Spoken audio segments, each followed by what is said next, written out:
এই জন্য আমাদের ব্যাংক, বিমা, আর্থিক প্রতিষ্ঠান অথবা অন্য কোনো প্রকার শেয়ার, নানা প্রকার জায়গায় সম্পত্তি থাকে। এখন ওই সম্পত্তিগুলা কে পাবে? যদি আপনি একজনকে নমিনি হিসাবে দেন, উনি পাবে, না আপনি মারা গেলে স্বাভাবিক যারা ওয়ারিশ হবে তারা পাবে? তো বাংলাদেশে 2016 সাল থেকে এ নিয়ে কিন্তু একটা নানা প্রকার আদালতের রায় ছিল বলে একটা বিতর্ক আছে। তো আমরা আজকের এই ভিডিওর মাধ্যমে দেখার চেষ্টা করব কোন কোন আইনগুলো আছে, আর এখন পর্যন্ত কোন কোন আইনে শুধু নমিনি টাকা পাবে, এবং কোন ক্ষেত্রে আপনি একজন উত্তরাধিকারী হিসাবে নমিনি থাকা সত্ত্বেও যদি একটু বুদ্ধি খাটান আপনি কিন্তু ওইখানে হকদারটা হবেন। তো চলুন কথা না বাড়িয়ে শুরু করা যাক। আপনারা দেখতেছেন সাতকাহন, সাথে আছি হোস্ট আজিমউদ্দিন। তো বন্ধুরা, সর্বপ্রথমেই একটা কথা যেটা বলে নিব, নর্মালি মৃত ব্যক্তি যদি মারা যায়, যে কোনো ব্যক্তি যখন মারা যায়, উনি যদি মুসলিম হন তার যাবতীয় সম্পত্তি বন্টনটা মুসলিম আইন অনুযায়ী হয়ে থাকে। এক্ষেত্রে আমরা যদি দেখি এখন পর্যন্ত যেটা, যদি আপনার কোনো প্রকার ইমুভেবল প্রপার্টি হয়, স্থাবর সম্পত্তি হয়, তখন চেয়ারম্যানের কাছ থেকে একটা ওয়ারিশ সনদ নিলেই চলে। অন্যান্য ক্ষেত্রে আদালত থেকে আপনাকে সাকসেশন সনদ নিতে হয়, এটা হচ্ছে নিয়ম। এখন চলে আসি যে প্রচলিত আসলে কি কি আইনগুলো আছে, এগুলো একটু দেখার চেষ্টা করি। যেমন যদি আপনার ব্যাংকে যদি কোনো টাকা পয়সা জমা থাকে, তখন সেখানে ব্যাংক কোম্পানি আইন 1991 প্রযোজ্য হয়। তো এর 103 ধারা এ রিলেটেড কথাবার্তা বলা আছে।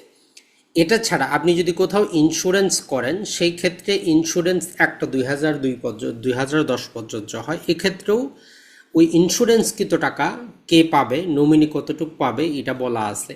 এটা ছাড়া দ্য কোঅপারেটিভ সোসাইটি অ্যাক্টের মধ্যেও 2001-এর মধ্যেও বলা আছে। এটা ছাড়া প্রবাসীদের সবচেয়ে বিশ্বস্ত যে ওয়েজ আন্ডার ডেভেলপমেন্ট বন্ড, সেখানেও বলা আছে। বাংলাদেশের সবচেয়ে বিশ্বস্ত যে সঞ্চয়পত্র বিধিমালা, সেখানেও বলা আছে। তার মানে মোটামুটি আমরা বলতে পারি বাংলাদেশের বিভিন্ন জায়গা টাকা পয়সা যেইখানে আপনি জমা করতে যান, সেইখানে আপনার এই রিলেটেড কথাবার্তাগুলো বলা আছে। আর কোনো জায়গায় বলা না থাকলে আমরা সেখানে কম্বিনেশন করে যেই আইনগুলো প্রযোজ্য হয় ওগুলা থেকে একটা ডিসাইড করে দেই। তো এখন আসি, সর্বপ্রথম আমরা বেসিক কথাটায় আসি যে একটা ব্যাংক বা বিমা, আর্থিক প্রতিষ্ঠান, এখানে যখন আমরা একটা অ্যাকাউন্ট করি, আমাদেরকে বাধ্যতামূলকভাবে সেখানে একজন নমিনি দিতে হয়, মনোনীত ব্যক্তি দিতে হয়, যে ক্ষেত্রে আপনি মারা গেলে ওই টাকাটা কে পাবে সেটা লেখা থাকে। যেমন ধরেন যে এই জন্য আইনটা হচ্ছে আমাদের ব্যাংক কোম্পানি আইনের 103 ধারা, এই ধারাটাও আপনি মনে রাখবেন। এখানে বলে যে আমরা ব্যাংকে একক হিসাব হোক অথবা যৌথ হিসাব হোক, যেটাই হোক, আমরা একজন বা একাধিক ব্যক্তিকে সেখানে মনোনীত করতে পারি। আমরা মারা গেলে ওই টাকাটা কে পাবে, সেটা আপনার ছেলে হইতে পারে, মেয়ে হইতে পারে, স্ত্রী, আত্মীয় স্বজন, বাইরের যে কোনো ব্যক্তি হইতে পারে, কোনো প্রকার বাধা নাই। তাহলে প্রথমে একটা জিনিস আমরা ক্লিয়ার করে নিব, সেটা হচ্ছে যে আপনি আপনার অ্যাকাউন্টে নমিনি কাকে দিবেন এটা আপনার খুশি, সম্পূর্ণ আপনার ব্যাপার। আপনি মারা যাওয়ার পর ওই অ্যাকাউন্টটা টাকা পয়সা কে গ্রহণ করতে পারবে, এইটা 103 ধারা বলে দেয়। এটা আপনার ইচ্ছার উপর নির্ভর করে আপনি অ্যাকাউন্ট খোলার সময় সেটা আপনাকে মনোনীত করতে হয়। যদি একাধিক হোল্ডার হয়, যেমন আপনাদের যৌথ অ্যাকাউন্ট হইলে একজন মারা গেলে অন্য যিনি জীবিত আছেন উনি অ্যাকাউন্টটা পরিচালনা করবেন, উনিও মারা গেলে তারপরে নমিনি আসবে। যতদিন পর্যন্ত অ্যাকাউন্ট হোল্ডাররা জীবিত থাকেন নমিনির কোনো কাজ থাকে না, এই জিনিসটা কিন্তু মনে রাখবেন। আর একবার নমিনি দিয়ে দিলে এমন না যে আপনি আর কোনো দিন সেটা সরাইতে পারবেন না, আপনি যখন খুশি তখন আপনি নমিনিটা কিন্তু চেঞ্জ করতে পারবেন। আর যদি আপনি কোনো ব্যক্তিকে মনোনীত করেন, উনি যদি কি হয়, নাবালক হয়, 18 বছরের যদি কম থাকে, সেই ক্ষেত্রে যে জিনিসটা হচ্ছে আপনাকে এক্ষেত্রে যেটা বলতেছে যে তার নাবালক থাকা অবস্থায় উক্ত একক আমানতকারী বা যৌথ আমানতকারীগণের মৃত্যুর ক্ষেত্রে আমানতের টাকা কে গ্রহণ করবে, তৎক্ষণাৎ উক্ত একক আমানতকারী বা যৌথ আমানতকারী নির্ধারিত পদ্ধতিতে নির্দিষ্ট করতে পারবেন। মানে আপনি যদি কাউকে মনোনীত করতেছেন, উনি যদি নাবালক হয়, সেক্ষেত্রে আরেকজন ব্যক্তি দিতে হবে যিনি সাবালক। উনি ওই সাবালক হওয়া পর্যন্ত যদি আপনি মারা যান, তাহলে ওই ব্যক্তি ওটা তত্ত্বাবধান করবে। তো এই ক্ষেত্রে তারপরে 3 নম্বরে বলতেছে যে আপাতত বাংলাদেশের অন্য কোনো আইনে যাই কিছু বলা থাকুক, আমরা যে বলি মুসলিম আইনে, তো এই জন্য বলতেছে অন্য কোনো আইনে বা উইলে বা সম্পত্তি বিলি বন্টন ব্যবস্থা সম্বলিত অন্য প্রকার দলিলে যাই কিছু থাকুক না কেন, এই যে উপধারা 1 এবং 2 এর মধ্যে যিনি যদি আমানতকারী যদি মারা যান, তাহলে সেই আমানত টাকাটা যিনি নমিনি আছেন উনিই পাবেন, অন্য কোনো ব্যক্তি অধিকার হইতে বঞ্চিত হইবেন। মানে ওই ব্যাংক থেকে টাকাটা আদায় করার ক্ষেত্রে শুধু যিনি নমিনি থাকেন উনি হকদার হবেন, অন্য কেউ সেখানে কোনো হস্তক্ষেপ করতে পারবে না। সহজ, ক্রিস্টাল ক্লিয়ার। তো এই জন্য বলতেছে অন্য কোনো আইনে, অন্য কোনো উইলে, সম্পত্তির বিলি ব্যবস্থায়, মানে মুসলিম আইনে, মুসলিম ধর্মে, মুসলিম রীতিতে কি আছে সেটা দেখার বিষয় না। তবে আবার এরপরে আবার দিয়ে বলতেছে যে ব্যাংকে এখন একটা সেফগার্ড দিয়ে দিচ্ছে। ব্যাংকগুলো যে বলে যে আদালতের আদেশ আসলে কিছুই হবে না, ব্যাংকগুলোকে বলতেছে যে এই ধারার বিধান অনুযায়ী কোনো ব্যাংক কোম্পানি কর্তৃক টাকা পরিশোধ করা হইলে সংশ্লিষ্ট আমানত সম্পর্কিত উহার যাবতীয় দায় পরিশোধিত হইয়াছে বলে গণ্য হবে। তার মানে এই আইনটা ব্যাংক কর্তৃপক্ষকেও একদম 100% অথরিটি দিচ্ছে যে আপনি নমিনিকে টাকাটা পরিশোধ করে দেন।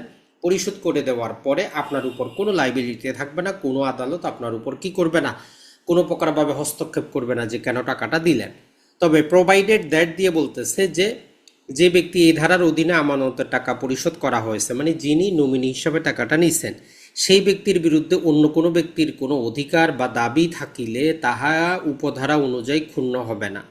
মূল কথাটা হচ্ছে এইটা। এই প্রোভাইডেড দ্যাট ব্যবহার করে কিন্তু একটা অ্যাকাউন্টের বিপরীতে নমিনি থাকলেও আপনি উত্তরাধিকারী হিসাবে সম্পত্তি দাবি করতে পারবেন। কখন পারবেন সেটা আপনাকে বুঝতে হবে, কোন ফোরামে পারবেন।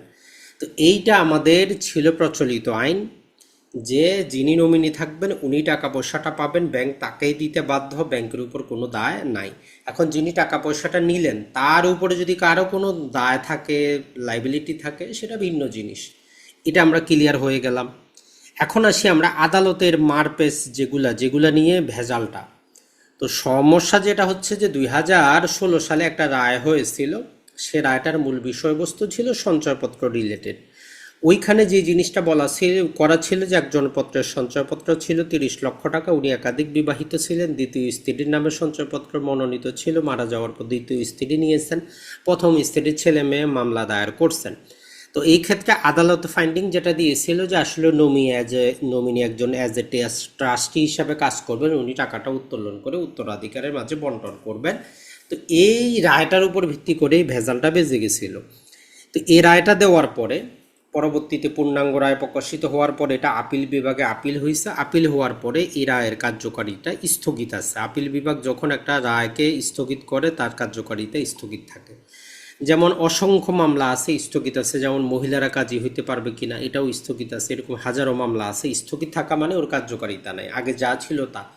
তারপরেও যখন শুনতেছিল না, তখন আমাদের বাংলাদেশ ব্যাংক যেটা করে সেটা হচ্ছে একটা পরিপত্র জারি করে দেয়, যে 12ই জুন 2017 সালে বলে যে আমানতি অর্থ পরিশোধের জন্য মনোনয়ন দান। তো এক্ষেত্রে আর্থিক প্রতিষ্ঠান সমূহের কাছে, ব্যাংকেও ছিল আর্থিক প্রতিষ্ঠান, উভয়টারই সমস্যা ছিল। তো এই জন্য উভয়টা বলে দিছে যে ব্যাংক তো আছে, আর্থিক প্রতিষ্ঠানের কাছে যে রক্ষিত আমানত একক ব্যক্তি বা যৌথ ব্যক্তি, এদের যে নমিনি যিনি থাকবেন তার কাছে পরিশোধ করে দিতে পারবেন, নমিনিরা যে কোনো সময় পরিবর্তন করা যাবে। আরেকটা পরিপত্র জারি করা আছে যেখানে বাংলাদেশ ব্যাংক বলে দিছে যে আপনি টাকাটা তাকে পরিশোধ করে দিলে ডিসচার্জ হয়ে যাবে। এখন মূল কথাটা হচ্ছে এই রায়ের কার্যকারিতা তো স্থগিত করা আছে, তাহলে এখন আমরা কোনটা অনুসরণ করব? তো 1 নম্বর কথা হচ্ছে যিনি নমিনি আছেন উনি টাকা পাবেন। ওই নমিনির বিরুদ্ধে ব্যাংকে সঞ্চয়পত্রকে বিরুদ্ধে মামলা দায়ের করে কোনো লাভ কিন্তু হবে না। যেমন একটা হচ্ছে জিয়াউদ্দিন ভার্সেস আরব বাংলাদেশ ব্যাংক লিমিটেড, 6 MLR এডি আপিলের বিভাগ, পেজ নাম্বার 188। এইখানে বলাই দেওয়া হচ্ছে যে আসলে ব্যাংক কোম্পানি আইনের 103 ধারা অনুসারে নমিনি অর্থ পরিশোধের পর ব্যাংকের কোনো দায় থাকে না। নমিনি ওই আমানতের উপর অ্যাকাউন্ট হোল্ডারের সমপরিমাণ অধিকার লাভ করেন, একদম ক্রিস্টাল ক্লিয়ার।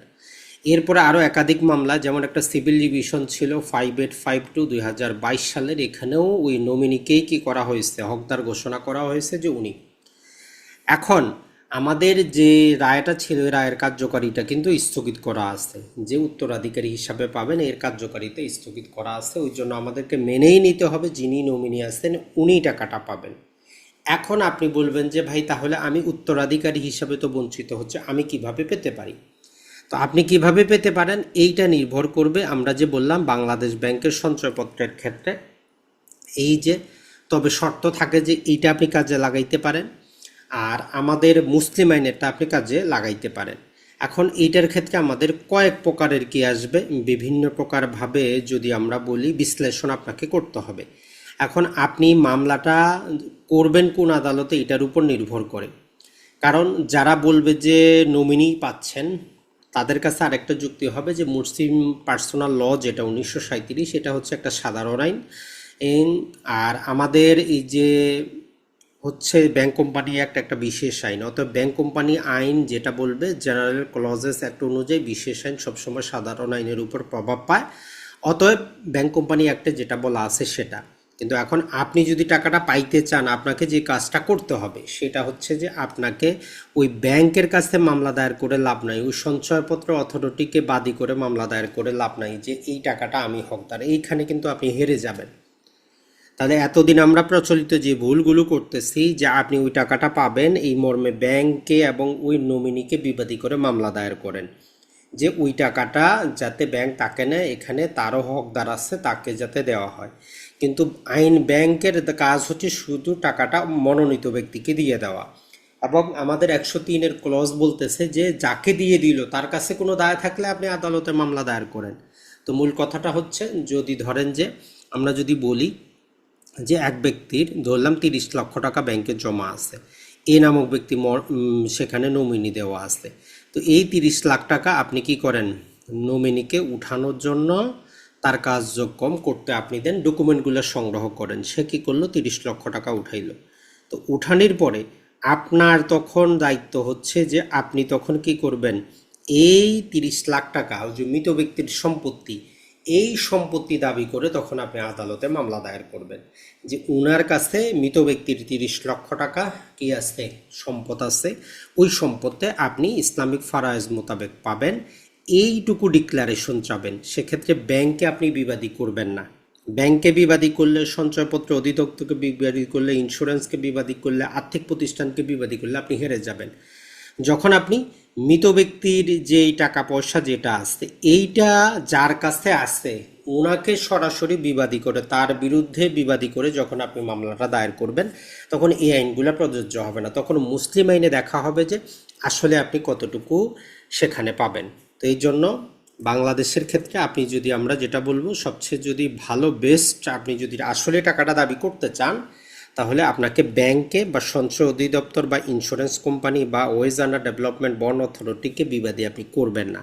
তাকে সেখান থেকে টাকাগুলো উঠাইতে দেন।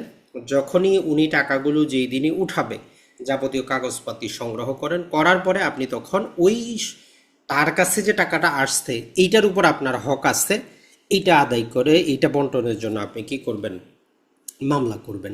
তখনই আপনি জিততে পারবেন। তাহলে আজকের বাংলাদেশে যিনি নমিনি আছেন উনি টাকা পাবেন।